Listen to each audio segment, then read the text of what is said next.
ನಮಸ್ಕಾರ. ಸ್ಪರ್ಧಾತ್ಮಕ ಪರೀಕ್ಷೆಗಳಿಗೆ ತಯಾರಿ ನಡೆಸ್ತಿರೋ ಎಲ್ಲರಿಗೂ ಈ ವಾರದ ಪ್ರಚಲಿತ ವಿದ್ಯಮಾನಗಳ ವಿಶೇಷ ವಿಶ್ಲೇಷಣೆಗೆ ಸ್ವಾಗತ. ಬನ್ನಿ, ಈ ವಾರದ ಪ್ರಮುಖ ಬೆಳವಣಿಗೆಗಳು ಯಾವುವು, ಅವುಗಳ ಹಿನ್ನೆಲೆ ಏನು ಮತ್ತು ಪರೀಕ್ಷಾ ದೃಷ್ಟಿಯಿಂದ ಅವು ಯಾಕೆ ಮುಖ್ಯ ಅನ್ನೋದನ್ನ ಒಟ್ಟಿಗೆ ಚರ್ಚೆ ಮಾಡೋಣ.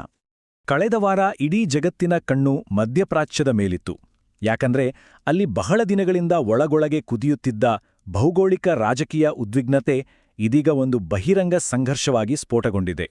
ಹಾಗಿದ್ರೆ ಇವತ್ತಿನ ಈ ಚರ್ಚೆಯಲ್ಲಿ ಈ ಜಾಗತಿಕ ಬದಲಾವಣೆಗಳು ಭಾರತದ ಮೇಲೆ ಹೇಗೆಲ್ಲ ಪರಿಣಾಮ ಬೀರುತ್ತವೆ, ನಮ್ಮ ಆರ್ಥಿಕತೆ, ನಮ್ಮ ವಿದೇಶಾಂಗ ನೀತಿ ಮತ್ತು ನಮ್ಮ ಮುಂದಿನ ಹಾದಿಯ ಮೇಲೆ ಇದರ ಪ್ರಭಾವ ಎಷ್ಟರ ಮಟ್ಟಿಗಿದೆ ಅನ್ನೋದನ್ನ ಆಳವಾಗಿ ನೋಡೋಣ.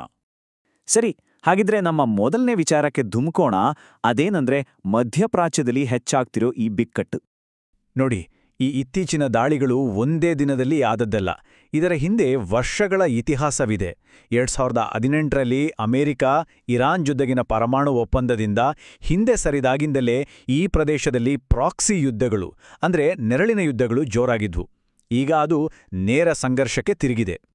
ಈ ಸಂಘರ್ಷದಲ್ಲಿ 3 ಪ್ರಮುಖ ಶಕ್ತಿಗಳು ಅಮೆರಿಕ, ಇಸ್ರಾಯೇಲ್ ಮತ್ತು ಇರಾನ್ ನೇರವಾಗಿ ಭಾಗಿಯಾಗಿವೆ. ಇದು ಸಣ್ಣ ವಿಷಯವೇನಲ್ಲ, ಯಾಕಂದ್ರೆ ಇದು ಇಡೀ ಪ್ರದೇಶದ ಭದ್ರತಾ ಸಮೀಕರಣವನ್ನೇ ಬುಡಮೇಲು ಮಾಡುವ ಸಾಧ್ಯತೆ ಇದೆ. ಈ ಸಂಘರ್ಷ ಬರೀ ಭೂಮಿಗೆ ಮಾತ್ರ ಸೀಮಿತವಾಗಿಲ್ಲ. ಈಗ ನೋಡಿ, ಅದು ಸಮುದ್ರಕ್ಕೂ ವ್ಯಾಪಿಸಿದೆ. ಶ್ರೀಲಂಕಾದ ಕರಾವಳಿ ಬಳಿ ಇರಾನ್ನ ಯುದ್ಧನೌಕೆಯೊಂದು ಮುಳುಗಿದೆ ಅನ್ನೋ ವರದಿಗಳು ಬಂದಿವೆ. ಇದು ಅಂತಾರಾಷ್ಟ್ರೀಯ ಕಾನೂನಿನ ಬಗ್ಗೆ ಗಂಭೀರ ಪ್ರಶ್ನೆಗಳನ್ನು ಎತ್ತಿದೆ. ಇಲ್ಲೇ UNCLOS ಅಂದ್ರೆ ವಿಶ್ವಸಂಸ್ಥೆಯ ಕಡಲ ಕಾನೂನು ಒಪ್ಪಂದದ ಪ್ರಾಮುಖ್ಯತೆ ಬರುದು. ಇದನ್ನ ಸಮುದ್ರಗಳ ಸಂವಿಧಾನ ಅಂತನೂ ಕರೀತಾರೆ. ಪ್ರಾದೇಶಿಕ ಜಲದಿಂದ ಹಿಡಿದು ಅಂತಾರಾಷ್ಟ್ರೀಯ ಸಮುದ್ರದಲ್ಲಿ ಯಾರಿಗೆಲ್ಲ ಏನೇನು ಹಕ್ಕುಗಳಿವೆ ಅನ್ನೋದನ್ನ ಇದೇ ನಿರ್ಧರಿಸುತ್ತೆ. ಹಾಗಾಗಿ ಆ ಯುದ್ಧನೌಕೆ ಮುಳುಗಡೆಯ ಘಟನೆಯನ್ನ ಈ ಕಾನೂನಿನ ಅಡಿಯಲ್ಲೇ ನೋಡಬೇಕಾಗುತ್ತೆ. ಇದರ ಜಾಗತಿಕ ಪರಿಣಾಮಗಳು ಅಷ್ಟಿಷ್ಟಲ್ಲ. ಮೊದಲನೇದಾಗಿ ಜಾಗತಿಕ ಸ್ಟ್ಯಾಗ್ಫ್ಲೇಷನ್ನ ಅಪಾಯವಿದೆ. ಅಂದ್ರೇನು? ಇದು ಆರ್ಥಿಕ ಬೆಳವಣಿಗೆ ನಿಧಾನವಾಗಿ ಹಣದುಬ್ಬರ ಮಾತ್ರ ಹೆಚ್ಚಾಗುವ ಒಂದು ಡೇಂಜರಸ್ ಕಾಂಬಿನೇಷನ್. ಜೊತೆಗೆ ತೈಲ, ಗ್ಯಾಸ್, ರಸಗೊಬ್ಬರಗಳ ಸಪ್ಲೈ ಚೈನ್ ಮೇಲೆ ದೊಡ್ಡ ಹೊಡೆತ ಬೀಳಲಿದೆ. ಹಾಗಿದ್ರೆ ಇದೆಲ್ಲದರಿಂದ ಭಾರತದ ಮೇಲೆ ನೇರ ಪರಿಣಾಮ ಏನು? ನಾವು ನಮ್ಮ ಕಚ್ಚಾ ತೈಲದ ಸುಮಾರು 85% ಆಮದು ಮಾಡ್ಕೋತೀವಿ. ಅಂದ್ರೆ ಪೆಟ್ರೋಲ್, ಡೀಸೆಲ್ ಬೆಲೆ ಏರಿಕೆಯಾಗುವುದು ಖಚಿತ. ಗಲ್ಫ್ ದೇಶಗಳಲ್ಲಿರೋ ಸುಮಾರು 89 ಲಕ್ಷ ಭಾರತೀಯರ ಸುರಕ್ಷತೆ ಒಂದು ದೊಡ್ಡ ಚಿಂತೆ. ಅಷ್ಟೇ ಅಲ್ಲ, IMEC ಮತ್ತು ಚಾಬಹಾರ್ ಬಂದರಿನಂತಹ ನಮ್ಮ ಮಹತ್ವಾಕಾಂಕ್ಷೆಯ ಯೋಜನೆಗಳ ಭವಿಷ್ಯವು ಅನಿಶ್ಚಿತತೆಗೆ ಸಿಲುಕಿದೆ. ಈ ಎಲ್ಲಾ ಸವಾಲುಗಳ ಮಧ್ಯೆ ಭಾರತದ ರಾಜತಾಂತ್ರಿಕ ನಡೆ ಹೇಗಿದೆ ಅದನ್ನ ನೋಡೋಣ ಬನ್ನಿ. ಇತ್ತೀಚೆಗೆ ಪ್ರಧಾನಮಂತ್ರಿಯವರು ಇಸ್ರೇಲ್ಗೆ ಭೇಟಿ ನೀಡಿದಾಗ ನಮ್ಮ ಸಂಬಂಧವನ್ನ ವಿಶೇಷ ಆಯಕಟ್ಟಿನ ಪಾಲುದಾರಿಕೆ ಅನ್ನೋ ಮಟ್ಟಕ್ಕೆ ಏರಿಸಲಾಗಿದೆ. ಅಂದ್ರೆ ಏನು? ಇಲ್ಲಿವರೆಗೂ ನಾವು ಅವರಿಂದ ರಕ್ಷಣಾ ಉಪಕರಣಗಳನ್ನು ಖರೀದಿ ಮಾಡ್ತಿದ್ವಿ. ಈಗ ಜಂಟಿಯಾಗಿ ಅಭಿವೃದ್ಧಿ, ಉತ್ಪಾದನೆ ಮತ್ತು ತಂತ್ರಜ್ಞಾನ ವರ್ಗಾವಣೆಯ ಮೇಲೆ ಫೋಕಸ್ ಇರುತ್ತೆ. ಇದೊಂದು ದೊಡ್ಡ ಬದಲಾವಣೆ. ಇದು ತುಂಬಾ ಇಂಟ್ರೆಸ್ಟಿಂಗ್ ವಿಷಯ ನೋಡಿ. ಇಸ್ರೇಲ್ ಒಂದು ಹೊಸ ಹೆಕ್ಸಗನ್ ಅಲಯನ್ಸ್ ಅನ್ನೋ ಪ್ರಸ್ತಾಪವನ್ನ ಮುಂದಿಟ್ಟಿದೆ. ಇದರ ಕೇಂದ್ರದಲ್ಲಿ ಭಾರತ ಇರಲಿದೆ.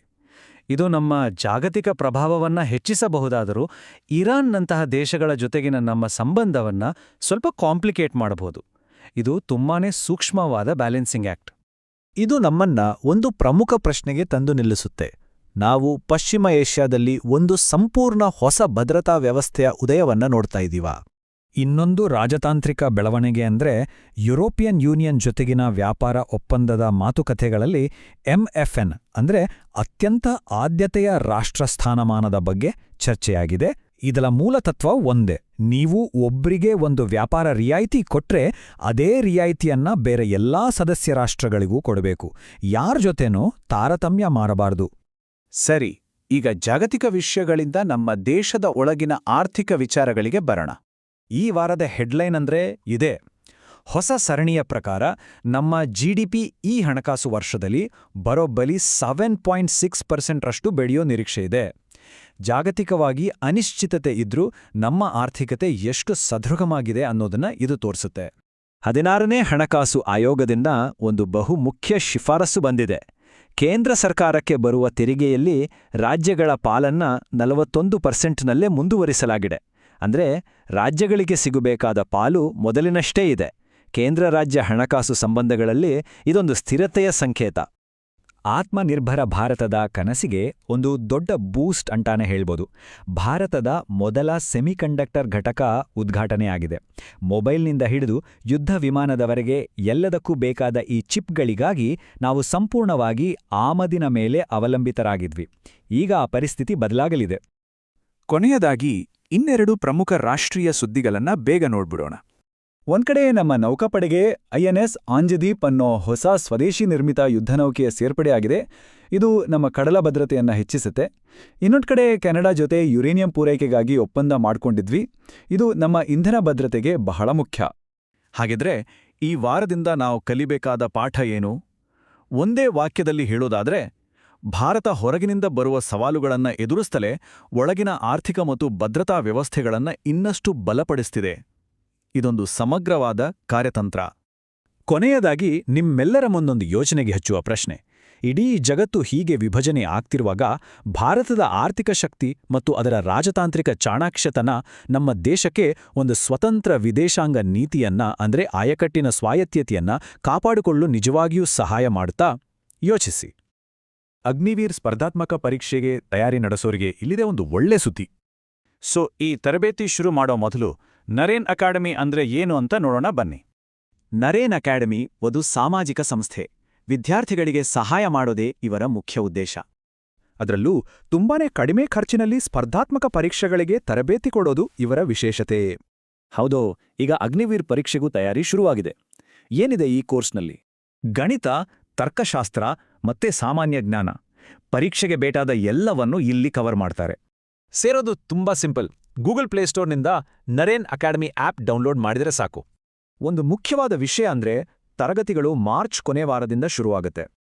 ತರಬೇತಿ ಪಡೆದು ಯಶಸ್ವಿಯಾಗಿ ಇದೊಂದು ಒಳ್ಳೆಯ ಅವಕಾಶ ಅಲ್ವಾ?